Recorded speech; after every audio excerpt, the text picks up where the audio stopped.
Okay, so you have certain people that are envious and jealous and fed up, and you have people that think life is unfair.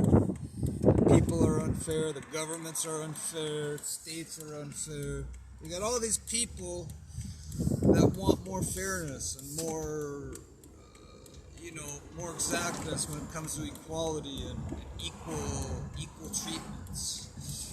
They call it the Democratic Party, and they want to elevate people who haven't earned it or haven't earned it in respect, or haven't earned it academically, or haven't earned it monetarily, or whatever else is considered to be a higher standard for people to exist. They try to elevate the lowers who don't really deserve it to a higher plateau, a higher status. They want them to be equal with those who've busted their butt, worked really hard to get where they're at, and to really put their hands to work. And they made an effort. They pushed hard. They wanted it. They went for it. They just, they're high achievers because they got the high ambition. They got the eagerness for it. They got the strong will for it. Those are the people that are the getters. Those are the people that earn more. Those are the people that get more. When they push harder, they're gonna benefit more. That's just how it is. It's just the law. It seems like that's the laws of attraction. If you want it, if you want it bad enough, chances are you might get it. Unless there's opposing forces, like the Democratic Party. They oppose people who try to get ahead and try to get to the top of the food chain, if you will. Survival, Darwinian economics. Darwinian economics, who's going to make it to the top of the food chain?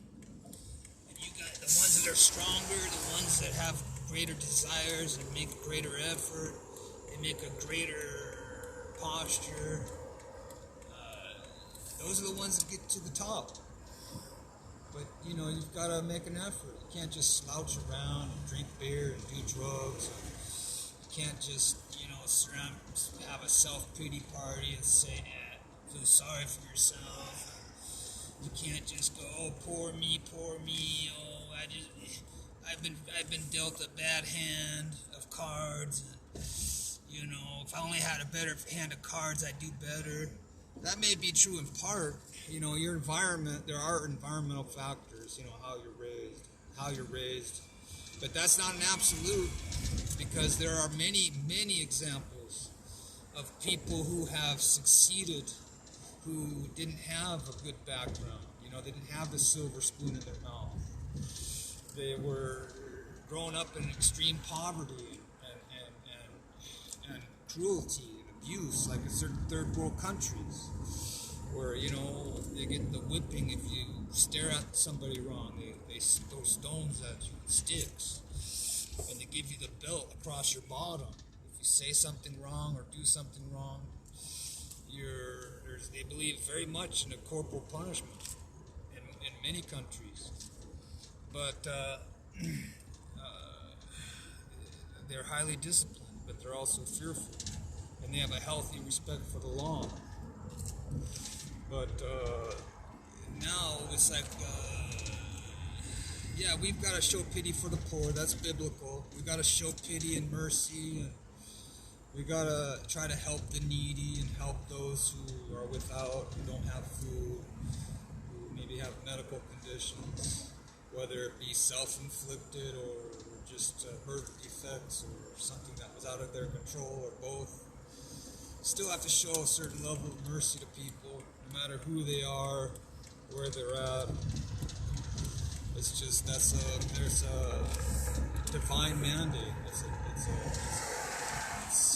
something that is true in nature. There's mercy. Mercy should be shown.